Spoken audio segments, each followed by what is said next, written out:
Welcome once again to WTOP's Beer of the Week. We are joined as always by Greg Engert, beer director for the Neighborhood Restaurant Group, a James Beard Award nominee. The group includes Vermilion in Old Town, of course, Rustico, 2 locations in Alexandria and Ballston. Greg, great to see you as always. See you too. What's on tap this week? So this week we have a beer that I don't have in front of us. For some reason I didn't put the bottle here.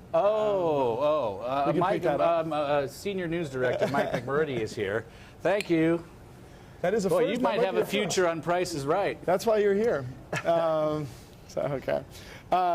This week we have a beer called Jack Door from Pretty Things Ale and Beer and Ale Project up in Somerville, Massachusetts. I love the label. They're amazing beer makers. They are obviously great artists, and they make fantastic beers that are just starting to get down into the DC area a little bit more frequently, which is fantastic. So this is their flagship beer. It's a Saison of sorts, really dry, good hop character, and so taste it, then we can talk more about those guys.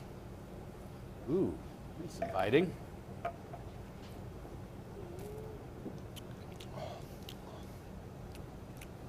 So inviting, I think, yep, got the shirt. Nicely done. And it's good though, so it's worth it. Tasty Saison style, really great and dry, has good hop character. This beer is an homage to the kind of classic dry Saisons and blonde ales of Belgium. Beers like Dupont Saison Dupont, I should say, Duranc Double X Bitter, Ara beer from Dodola. Beers that are deliciously aromatic from the work. In this case, they use 4 different yeast strains, so you're getting that kind of earthy rusticity you'd expect from a Saison yeast, but also a little bit of floral quality, some spice, some fruit. And all these yeasts work together to consume as much sugar as possible so that it doesn't lay sweet on the palate, but finishes nice and dry as well. And then a good hopping too. They're using some nugget hops, which are American, early for bitterness. They've got Styrian Goldings in there, which are classic Slovenian hops that you'd expect to see in Belgian beers, very earthy and herbal. And then towards the end, they're adding some Palisade, but also Columbus hops for a kind of piney, dank quality. It's a really tasty beer.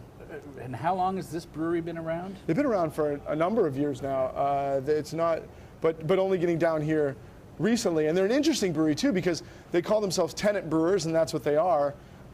They don't have their own brewery. They are a company of 3, led by Dan and Martha Paquette, who are the husband and wife team behind Pretty Things. Dan and Martha met at NERAX, which is a classic real ale festival that takes place in the Boston area every year, and then eventually moved to England, where Martha's from, and Dan started brewing at Daleside Brewery over there. They came back, and rather than opening their own brewery, which of course is a very expensive endeavor, they decided to not brew under contract, but brew at a different facility. So, we talk about like gypsy brewers and such. Dan is the real deal. He is a tenant brewer, so he goes to Buzzards Bay, which is in the Boston area, and he brews every batch of his beer. And then the brewery takes care of transferring and packaging the beer for him, but he brews it all, and then they handle all of the sales and the design and the artwork and things like that. So a really cool way to produce beers that are delicious and that they believe in and they have their hands on every time. We know that hoppy beers are not good to age. We know that things like bourbon barrel aged stouts are great to age. Yeah. What about Saisons? What about this style? Well, Saisons are there can be lots of different kinds of Saisons, but a dry Saison that has some nice hop character, I believe should be fresh as possible. That doesn't mean that, it's 90 days like it is with an IPA, but at the same time, I wouldn't lay down a Saison. And the reason is that you lose that vibrant hop character, not just in the nose, which it's there, or on the palate, but the bitterness will mellow. And a blonde beer like this will lose some of its aromatic complexity driven by fermentation.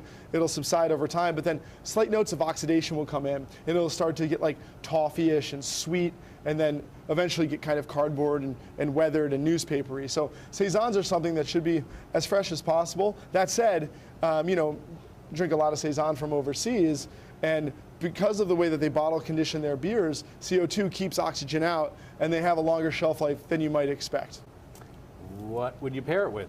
well, we've talked a million times about how Saison is like the go-to for like anything you want to eat, whether it's light and refreshing or something that's really heavy and intense. Saison is up to the challenge because it's fully flavored and it's got typically a good bitterness backbone.